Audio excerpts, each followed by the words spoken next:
السلام علیکم ورحمۃ اللہ وبرکاتہ۔ اس ویڈیو کے ذریعے سے ہم جانیں گے کہ اسلام نے جن عورتوں کو شادی کے تعلق سے حرام قرار دے رکھا ہے ان کی پوری لسٹ اور فہرست جانیں گے، اور کن آیتوں کے ذریعے سے اللہ تعالیٰ نے حرام قرار دیا ہے ان آیتوں کو جانیں گے۔ ساتھ ساتھ ہم یہ جانیں گے کہ یہ حرمت دو طرح کے ہوتے ہیں، حرمت مؤبدہ اور حرمت مؤقتہ۔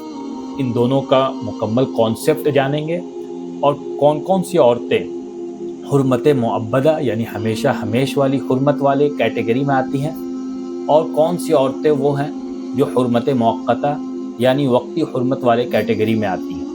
اسی طریقے سے ہم یہ بھی جانیں گے کہ حرمت جو ہے وہ تین طرح کے ہوتے ہیں، حرمت قرابت، حرمت مصاہرت، حرمت رضاعت۔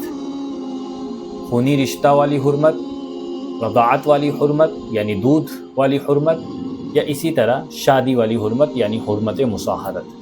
یہ تین طرح کی حرمتوں کو بھی ہم جانیں گے۔ آپ ویڈیو کو اینڈ تک ضرور دیکھیں تاکہ آپ کو یہ ساری باتیں معلوم ہوں۔ سب سے پہلے ہم ان عورتوں کی فہرست اور لسٹ کو دیکھیں گے کہ اللہ تعالیٰ نے اور اسلام میں کن عورتوں کو حرام قرار دیا گیا۔ تو آیت سورہ نساء کی آیت مشہور ہے، حرمت علیکم امہاتکم ماں وبناتکم بیٹی واخواتکم بہن وخالاتکم خالہ وعماتکم پھوپھی وبنات الاخی بھائی کی لڑکی یعنی بھتیجی، وبنات الاختی بھانجی بہن کی لڑکی۔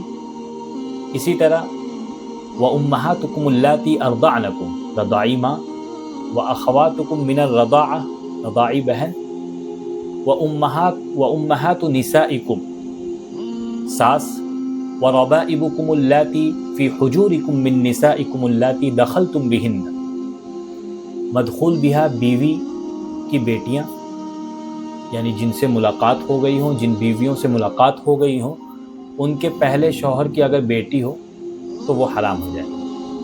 فَإِن لَمْ تَكُونُوا دَخَلْتُمْ بِهِنَّ فَلَا جُنَاحَ عَلَيْكُمْ، اور اگر دخول نہیں ہوا یعنی ملاقات نہیں ہوئی اس بیوی سے، تو ان کے پہلے شوہر سے جو بیٹیاں ہیں وہ حلال ہیں، اس شرط کے ساتھ کہ ان بیویوں کو طلاق دے دی جائے اور پھر ان کی بیٹیوں سے شادی کر لی جائے۔ وَحَلَائِلُ أَبْنَائِكُمُ الَّذِينَ مِنْ أَصْلَابِكُمْ، اسی طرح بہو۔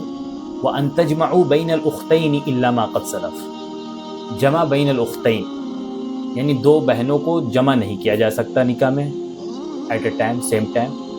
اس میں تین صورتیں آتی ہیں کہ دو بہنوں کو جمع نہ کیا جائے، ایک بہن کی موجودگی میں دوسری بہن یعنی سالی سے نکاح درست نہیں ہے ایٹ اے ٹائم۔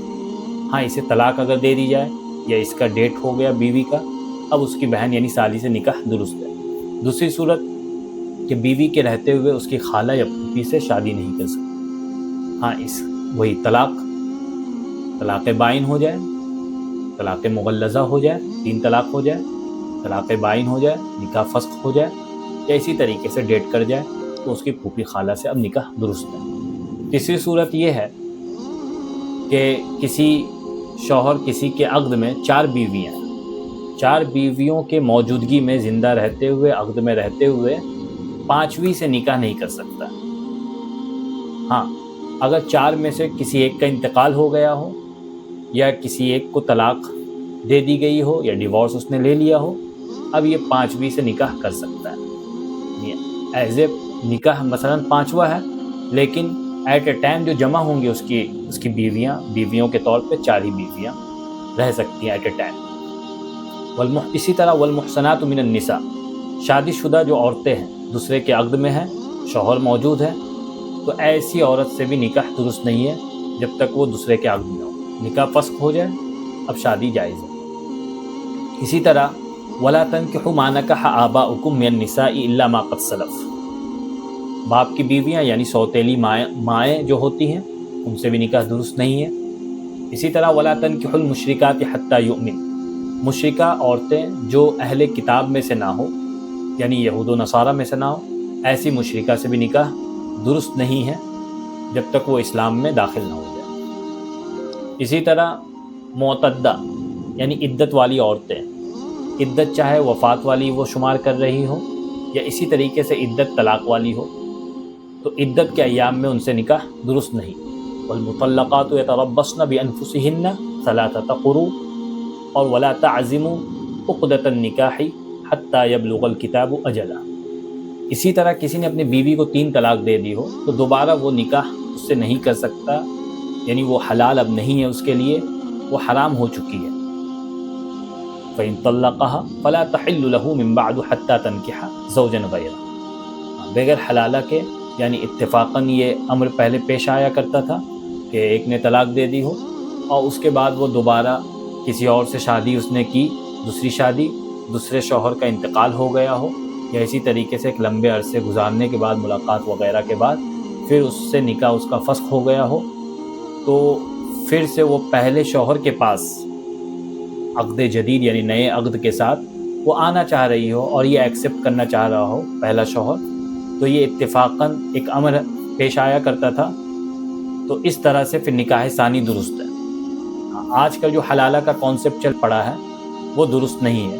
ایسے حلالہ یعنی اس عمل کرنے والے اور کروانے والے محلل اور محلل دونوں کو ملعون قرار دیا گیا، دونوں کو ملعون کہا گیا. تو یہ وہ ان عورتوں کی فہرست تھی جن کو شریعت نے حرام قرار دیا ہے، ان سے نکاح درست نہیں. اس کے بعد ہم نے بتایا تھا کہ حرمت 2 طرح کے ہوتے ہیں، ایک حرمت ابدی اور ایک حرمت مؤقتہ. حرمت ابدی یعنی ہمیشہ ہمیش والی حرمت، کبھی بھی حرمت زائل نہ ہو. اس میں 3 طرح کے رشتے جو ہوتے ہیں وہ آ جاتے ہیں، حرمت قرابت، حرمت رضاعت اور اسی طریقے سے حرمت مصاہرت کے اکثر صورتیں.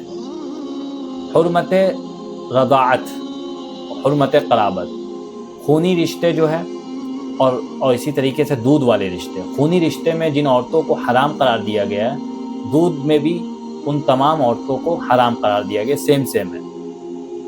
یحرم بالرضاعت ما یحرم بالنسب، نسب سے جو رشتے حرام ہوتے ہیں وہ رضاعت سے بھی حرام ہوتے ہیں. تو خونی رشتے ہم نے دیکھا، ماں ہے، بیٹی ہے، بہن ہے، خالہ ہے، پھوپھی ہے، بھتیجی ہے، بھانجی ہے.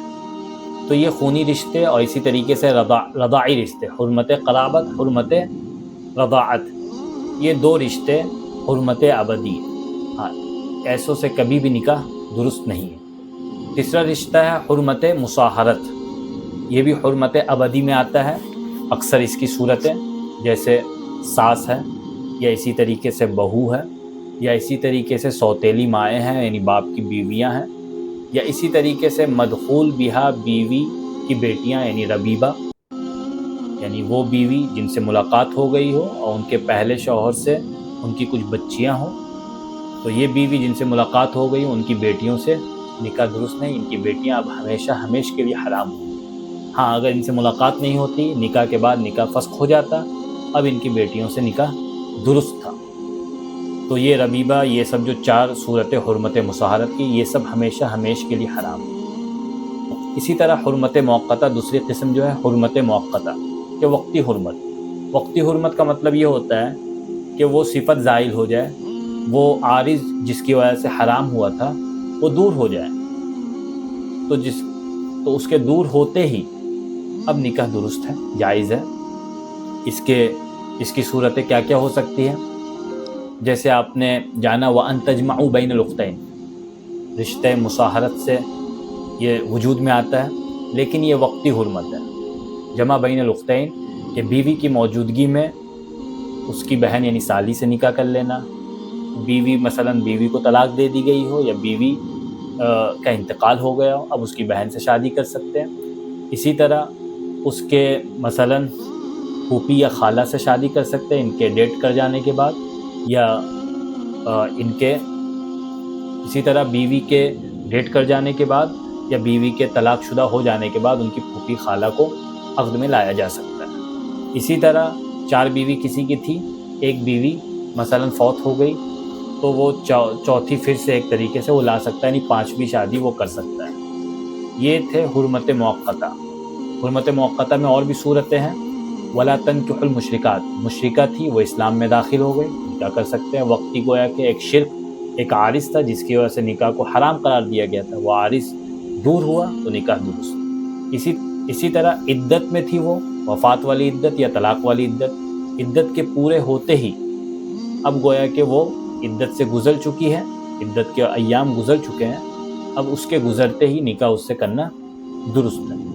اسی طرح والمحصنات من النساء، جن عورتوں کو، شادی شدہ عورتوں کو حرام قرار دیا گیا تھا عقد میں رہنے کی وجہ سے، عقد فسخ ہو گیا، پہلے شوہر کا یعنی انتقال ہو گیا یا اس نے طلاق دے دی اور یہ عدت گزار لی ہو، تو اس سے بھی نکاح درست ہے۔ اسی طرح کسی نے 3 طلاق اپنی بیوی کو دے دی اور اس بیوی کا نکاح دوسرے شوہر سے ہوا، دوسرے شوہر کا بھی ڈیٹ ہو گیا، یا اسی طریقے سے دوسرے شوہر نے لمبے عرصے گزارنے کے بعد اسے طلاق دے دی ہو اور ملاقات ہو گئی ہو اس بیوی سے، اب یہ بیوی پہلے شوہر کے پاس آنا چاہتی ہے اور پہلا شوہر بھی ایکسیپٹ کرنے کے لیے تیار ہے، تو لہذا نکاح ثانی اس کے ان دونوں کے درمیان ہو سکتا ہے۔ تو یہ سب جو صورتیں تھیں یہ حرمت موقتہ والی صورت تھی۔ تو حرمت معبدہ بھی ہم نے جانا اور حرمت موقتہ، یعنی ایک وقتی حرمت ہوتی ہے اور ایک ہمیشہ ہمیش والی حرمت ہوتی ہے۔ ان کے ساتھ ساتھ ہم نے یہ بھی جانا کہ 3 طرح کے رشتے ہوتے ہیں، حرمت رضاعت، حرمت قرابت، حرمت مصاہرت۔ یہ ویڈیو اگر اچھی لگی ہو تو آپ اپنے بھائیوں کے ساتھ حق کو شیئر کریں، لائک کریں، کمنٹ کریں اور سبسکرائب کرنا نہ بھولیں تاکہ آپ سے ہم دیر تک جڑے رہیں۔ شکراً، جزاکم اللہ خیر الجزا۔